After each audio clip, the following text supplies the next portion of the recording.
Primeira de Pedro, eu gosto muito de ver o Pedro de Atos, o Pedro dos Evangelhos, relatado nos Evangelhos, na companhia de Jesus. E este Pedro, não é? O Pedro de Atos dos Apóstolos já é um homem que vai crescendo,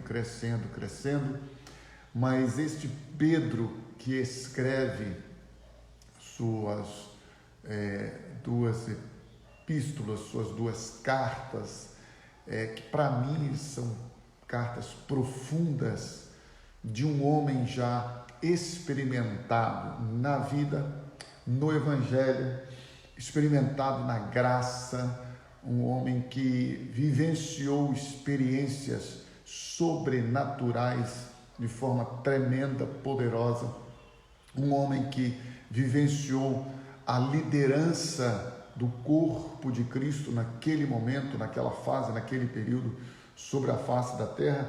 Enfim, eu fico encantado com as palavras, com tudo que ele fala a respeito daquilo que Deus preparou para nós, como que Deus trabalhou na sua vida, na igreja, no corpo de Cristo, enfim. Então eu fico me deleitando, eu fico vivendo assim, palavra por palavra, texto por texto, versículo por versículo, frase por frase, como que é gostoso você e eu podermos refletir, meditar. Gente, nós precisamos, é uma necessidade. Eu não falo isso aqui como jargão, como palavra de efeito, esqueça isso. Quem me conhece sabe que não tem isso, ao contrário. Nós precisamos entender que a palavra de Deus, a palavra Bíblia, na sua simplicidade, na sua própria explicação, na sua própria interpretação, ela por si só já nos basta.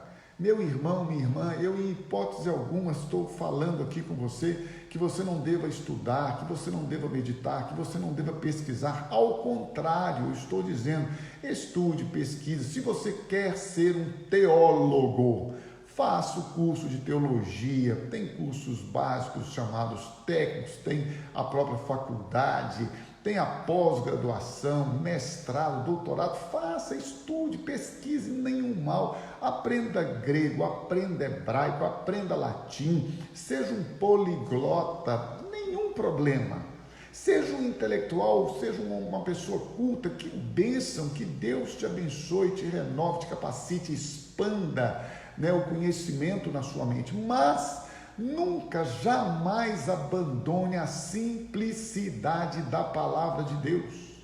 Nunca abandone a base, o fundamento, que é o amor e o serviço ao próximo. Nunca, jamais, independente de qualquer momento que você esteja vivendo, de qualquer interpretação momentânea, circunstancial ou de acordo com a sua necessidade que você esteja vivendo, nunca diga que você tem a revelação verdadeira, plena, absoluta, porque ninguém a tem. Deus é o único que, por meio do seu Espírito Santo, nos revela a palavra que é dele.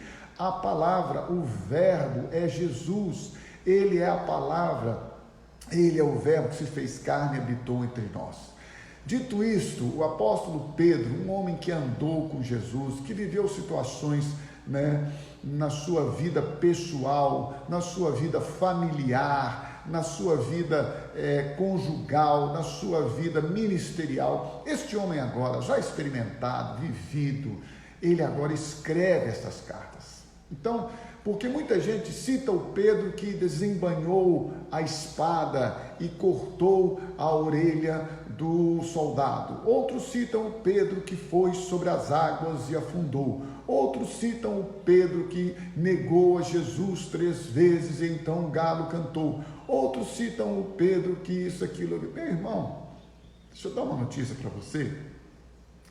O Pedro que foi chamado por Jesus à beira do mar, somos você e eu. com nossa incredulidade, com nossos pecados, com nossas falhas, com nossas inquietudes, com nossas inseguranças, com a nossa falta de fé, com a nossa impetuosidade. Nós todos somos Pedros, um dia fomos Pedros na vida, mas o Senhor Jesus, que libertou, que aperfeiçoou, que santificou, que trouxe maturidade ao Pedro que nós conhecemos, é o mesmo que está operando em nós, é o mesmo que está agindo na sua, na minha vida, para nos aperfeiçoar e para nos levar a uma vida de santidade e justiça perante Ele todos os nossos dias. 1 de Pedro, capítulo de número 1. Amo as Escrituras, sua simplicidade, sua objetividade. Pedro, apóstolo de Jesus Cristo, diz ele, aos eleitos de Deus. Você foi eleito, Deus te elegeu. Nós vamos ter eleições agora, domingo, depois de amanhã, e você e eu vamos eleger os nossos candidatos. Então, Deus te elegeu, ok? Não sou eu, não é você, não são as pessoas, não é o ministério X, A, B, C ou D, não. Aos eleitos de Deus, você é um eleito de Deus. Peregrinos, e aí ele vai citar os irmãos que estão vivendo dispersos em várias regiões.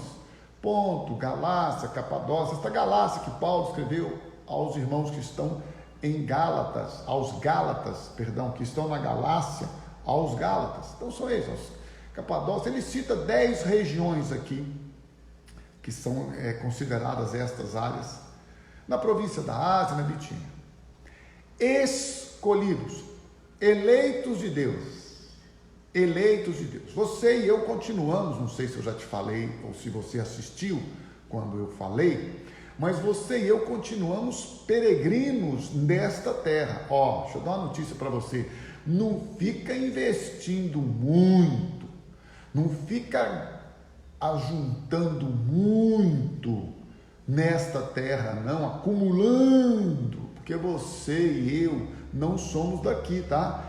A gente está aqui de passagem, não como algumas religiões dizem, passa, volta, eu sai fora, meu.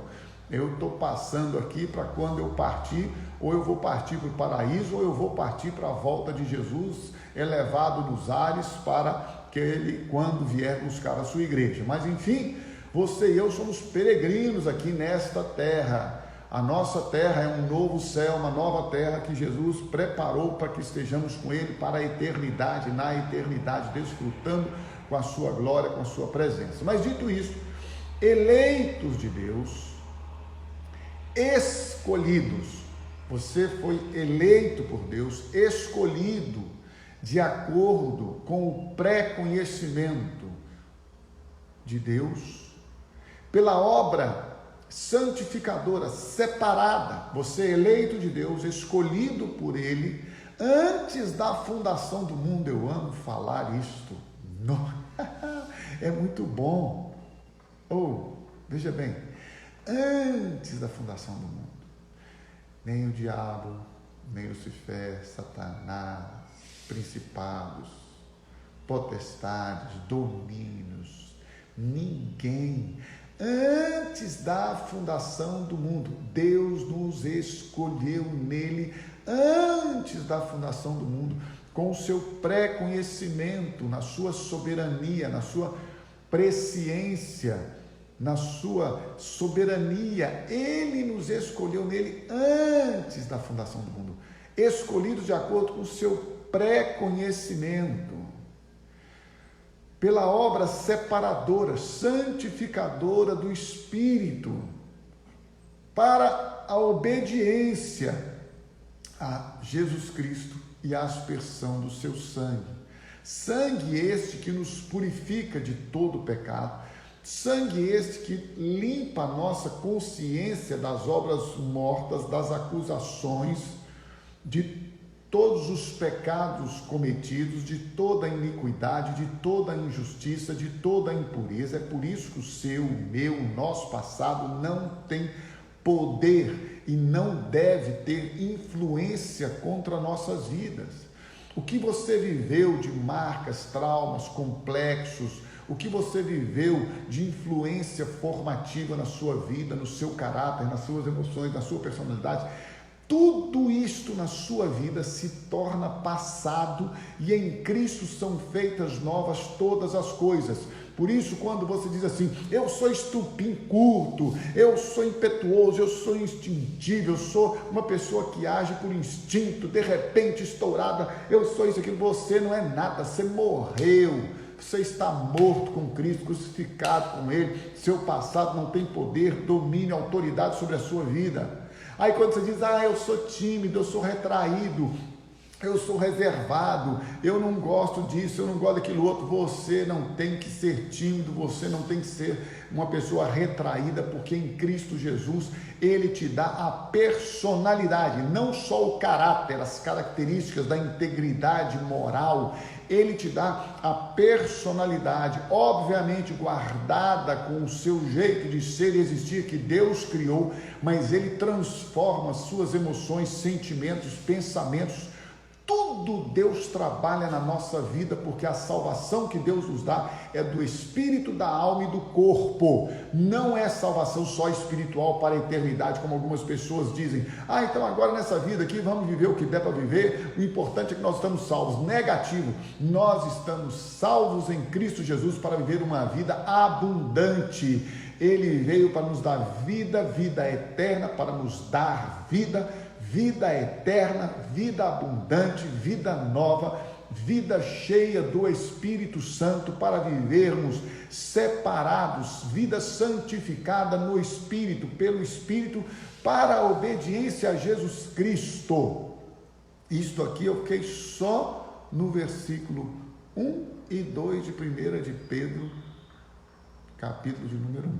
Poderia ficar o resto do dia sentado com você, ou em pé, deitado, como você quisesse, relaxado, só pensando, meditando. Imagina, você que amanheceu deprimido nesta manhã, que amanheceu chateado, aborrecido, sem, como é que o pessoal fala? Sem propósito de vida. Não sei, estou de crise existencial, eu vou resolver sua crise existencial hoje. Você foi eleito por Deus. Você foi eleito, Deus te elegeu nele, você foi escolhido por Deus. Não é possível, Espírito Santo, revela a este irmão, esta irmã, esta pessoa nesta manhã, você foi escolhido por Deus, você é especial, você é alguém que foi escolhido por Ele, Deus te escolheu nele, Deus te elegeu nele antes da fundação do mundo. Eu amo falar isso, já falei aqui no início, vou repetir de novo. Antes da fundação do mundo, por isso que ninguém tem autoridade sobre minha vida, sobre minha história, sobre o meu futuro. Ninguém venha dizer o que eu tenho, o que eu não tenho, o que eu devo, o que eu não devo, o que eu posso, o que eu não posso. Somente Deus tem autoridade sobre a minha vida e aqueles quem Ele colocar sobre ela, a quem eu me submeto em honra, em respeito, em submissão, sim, mas veja bem, no quesito vida, no quesito eternidade, no quesito existencial, só Deus tem o poder sobre as nossas vidas, e Ele está dizendo para você e para mim, eu te elegi, eu te escolhi antes da fundação do mundo, pelo meu Espírito, para conduzir você em obediência à minha palavra, para que você seja purificado, santificado, inocentado, justificado pelo sangue do Cordeiro que foi derramado naquela cruz. Isso é muito bom, né? Graça e paz, diz Pedro, lhes sejam multiplicadas. Por isso que nós decidimos, biblicamente falando, cumprimentar uns aos outros com esta fala, com esta expressão: graça e paz vos sejam multiplicadas, ou no sentido nosso, graça e paz, diz o apóstolo Pedro. Bendito seja, então diz ele agora, bendito seja, olha que coisa maravilhosa, o Deus e Pai. Se você não se alegra com isso, reveja seus conceitos cristãos. Bendito seja o Deus e Pai de nosso Senhor Jesus Cristo. Conforme a sua grande misericórdia, Ele nos regenerou, Ele nos gerou de novo, Ele nos fez de novo, para uma esperança viva, por meio da ressurreição de Jesus Cristo dentre os mortos. Olha que coisa tremenda, meu irmão. Deus nos regenerou, Deus nos gerou de novo, para vivermos uma vida nova, para termos uma motivação nova. Daí o fim das crises, ou da crise existencial que você e eu possamos viver. Quando bater aquele conflito, aquela reflexão mais depressiva: oh, minha vida não é o que eu pensei, a minha vida não é o que eu sonhei, a minha vida não é o que eu gostaria que fosse. Parabéns para você que está pensando muito em você mesmo. Para com isso. Se alguém quiser vir após mim, negue-se a si mesmo. Para de olhar para o seu umbigo, para de olhar para os seus planos, projetos e propósitos, e lembra que Deus te escolheu, Deus te elegeu, Deus te comprou com o sangue do Filho dele. Deus pagou o preço para ter direito sobre a sua vida, sobre a minha vida, e o grande conflito que nós vivemos, se é que eu posso falar de forma tão determinante, ou se não um dos grandes conflitos que vivemos, para ficar melhor no português e na amplitude do seu espectro de abrangência. Veja bem, um dos grandes conflitos, para ficar bacana assim para quem é muito precioso com as palavras, né? Veja bem, crise existencial, sabe onde ela nasce, de onde ela vem? De não sabermos e de não termos a convicção de que em nós está sendo cumprido o plano, projeto, propósito de Deus. Acabei com sua crise existencial, né? Está pensando muito em si, ao invés de pensar naquele que morreu e ressuscitou por você e por mim, para aquele que por nós morreu e ressuscitou, você e eu deveríamos estar vivendo. Então, ao invés de ficar pensando nos seus planos, projetos e propósitos, diga assim: Senhor, Pai amoroso, Deus que me elegeu, Deus que me escolheu, Deus que me chamou, Deus que me justificou, Deus que me glorificou, Deus que me predestinou, Deus que em todas as coisas opera soberanamente. Qual é o teu propósito para a minha vida? Qual é a tua vontade para a minha vida? Porque se você e eu tivermos a vontade dele, o plano dele, o propósito dele na nossa vida, não haverá crise existencial. Sabe por quê? Porque existimos para ele, para a glória dele, fomos separados para ele.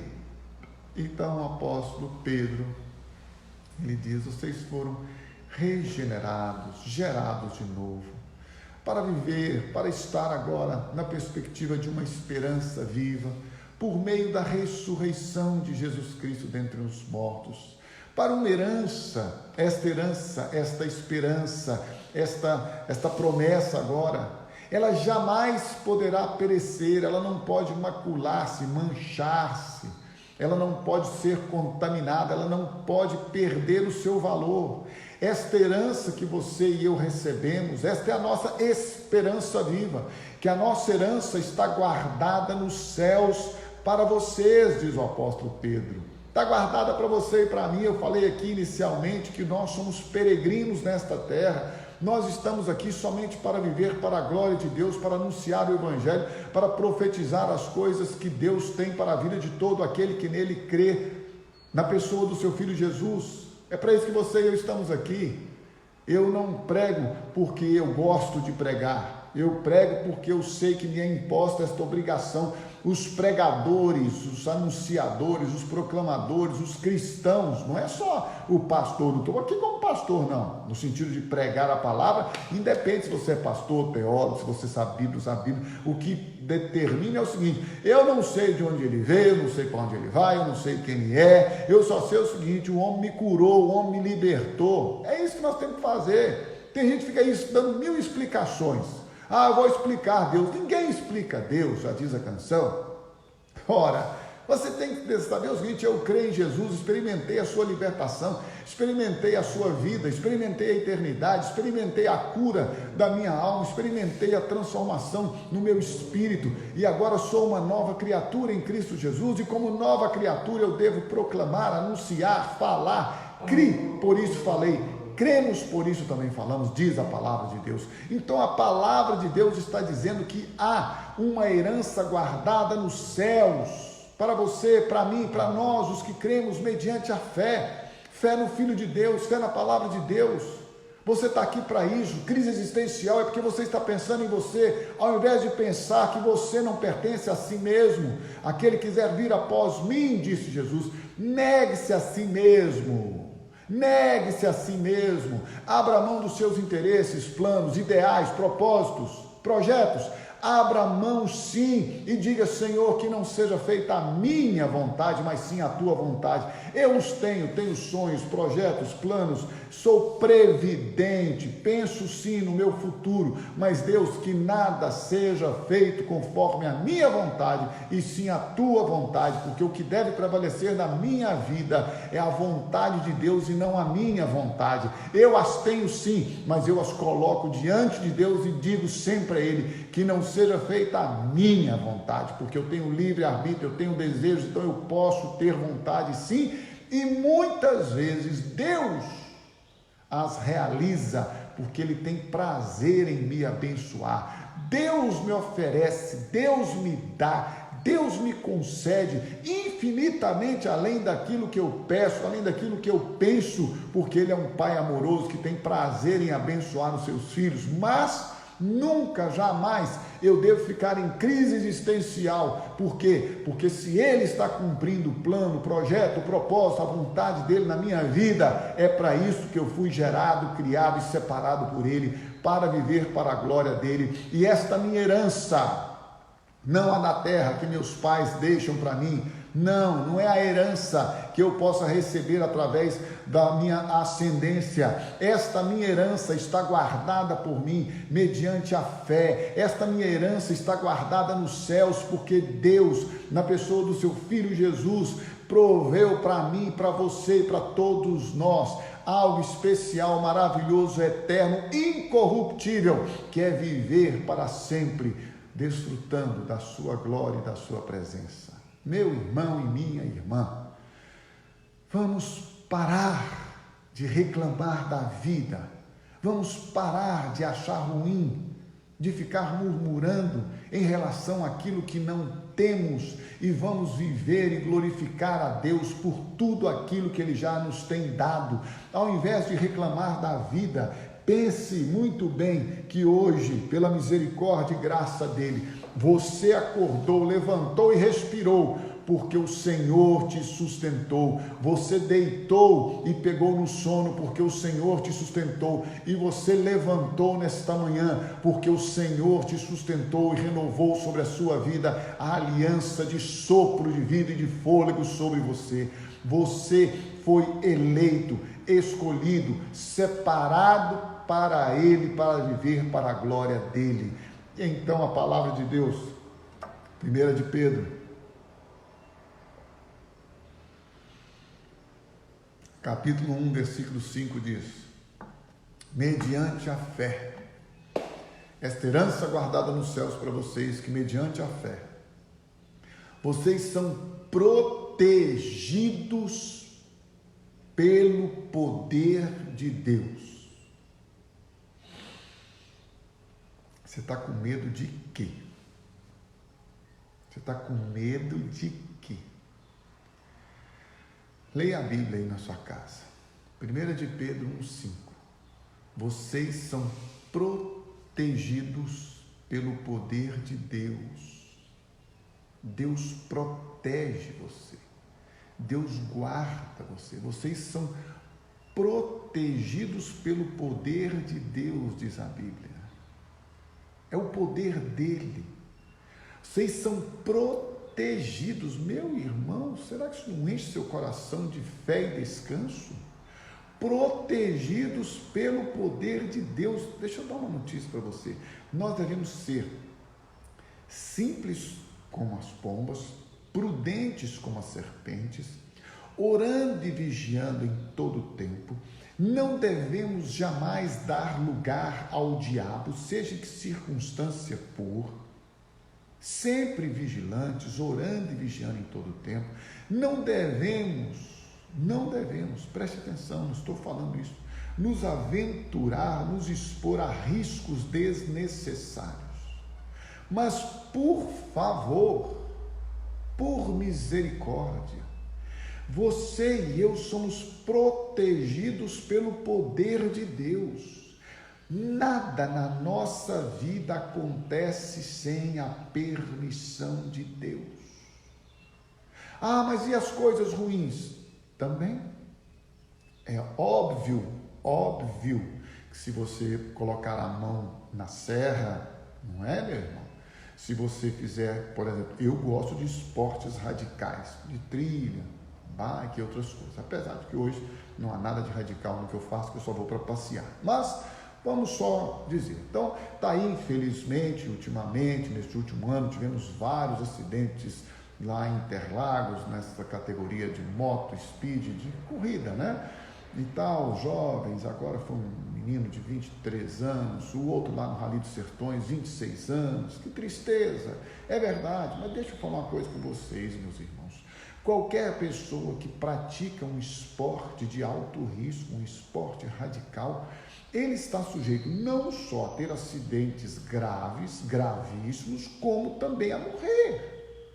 Então não significa que Deus não o protegeu. Pessoal, está ali você andando a 80, 100 km por hora. Eu praticamente moro aqui no Pontal, eu faço um trecho aqui diário de rodovia.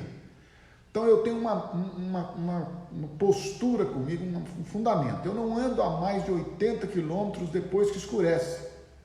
Eu não passo de 100 km, 90 km, 100 km na estrada durante o dia. Pode estar vazia, pode ter ninguém. Eu não passo. Aí se Deus livre e guarde, mas bater o carro, se eu cochilar, se alguém bater em mim, qualquer coisa, a 80 km por hora, praticamente não vai acontecer nada. A não ser que o cara venha a 200 km por hora, mas se for uma pane, nada. Agora, se eu tiver a 160 ou se a outra pessoa tiver a 160 km por hora, aí vai dar danos, talvez até a morte. Não é que Deus não protegeu. Estou falando em circunstâncias normais. Se em circunstâncias normais ainda alguma coisa ruim, o mal acontecer, isto não significa que Deus deixou de me proteger, porque a proteção de Deus está vinculada, relacionada comigo e com você para a herança guardada nos céus. Ele nos protege nesta terra, Ele nos livra de todo o mal, Ele nos guarda do maligno. O maligno não pode tocar na nossa vida espiritual, na nossa alma, ele não pode tocar em nós, mas se ainda algo ruim acontecer, você pode ter a certeza de que Deus o transformará em bem. E se neste momento de uma coisa ruim, considerada por nós, e obviamente pelo contexto do normal, ainda assim, o melhor está por vir, que o melhor está nas regiões celestiais, num novo céu, numa nova terra, no lugar que Ele preparou para nós. Por isso, descansa. Viva uma vida de prudência, vigilância, sim, mas descansa, porque a palavra de Deus está dizendo que há uma herança guardada nos céus para nós, que mediante a fé, pela fé, nós cremos, nós somos protegidos pelo poder de Deus, até chegar à salvação, prestes a ser revelada no último tempo. E por fim, então, caminhando para o nosso finalzinho nessa reflexão, diz o versículo 6 de 1 de Pedro, capítulo 1, nisso vocês exultam. Vocês têm que exultar nisto, que há uma salvação. Gente, todo o foco da palavra de Deus leva-nos, a você e a mim, para a eternidade. Não fica preso aqui não. Deus te deu o que comer, te deu o que beber, deu o que você vestir, Deus te deu um teto, esteja com isso contente, celebre. Deus vai te dar outro. Olha, aquele que é fiel no pouco, sobre o muito será colocado. Tem gente que não pode ser abençoado com riquezas porque ele deixa que as riquezas comecem a dominá-lo, ou ele se perde da fé e ele se perde. É por isso que Deus às vezes não permite.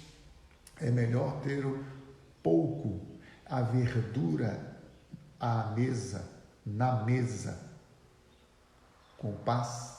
A verdura está na mesa e você à mesa, com paz, do que ter carne com discussão, com ódio, com litígio. Este é um ensino bíblico. É melhor você e eu nos alegrarmos com o pouco, nos contentarmos com o que já temos, do que ficarmos perdidos com o que desejamos, ou com o que possamos alcançar com a força do nosso braço, mas que de nada vai nos levar a uma vida de paz interior. Nisso vocês exultam, ainda que agora, por um pouco de tempo, devam ser entristecidos por todo tipo de provação.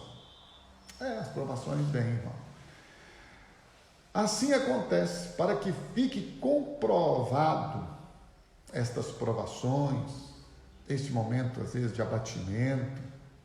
Isto acontece para que fique comprovado que a fé que vocês têm, muito mais valiosa do que o ouro que perece, mesmo que refinado pelo fogo, mesmo ouro puro. A fé que vocês têm é genuína, é isso aí. Eu gosto de ver gente que passa pelo fogo. Eu já brinquei aqui com vocês, né, que lá em casa a bigorna e o fole está sempre em alta, né?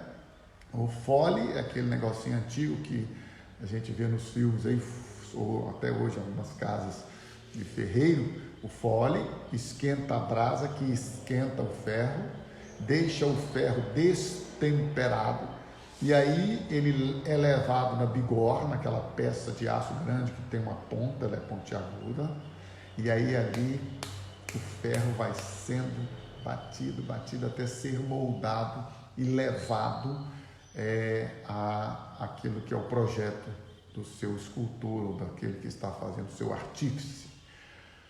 O ferro com o ferro se afia. É isso que a palavra de Deus nos ensina, assim o rosto com os seus irmãos, assim o nosso confronto, a nossa vivência e convivência diária.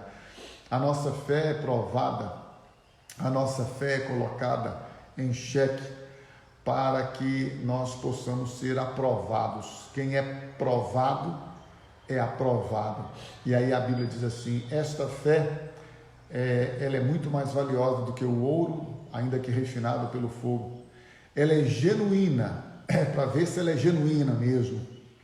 E quando esta fé é genuína, diz a Bíblia, ela resultará em louvor, em glória e honra quando Jesus Cristo for revelado. Quando ele voltar para buscar a igreja, a sua, a minha, a nossa fé que nós professamos aqui diante dos homens, ela será exaltada e glorificada diante do Pai, porque aí Deus vai chegar, Jesus estará lá, e aí Deus vai dizer, e aí Jesus, quem é quem?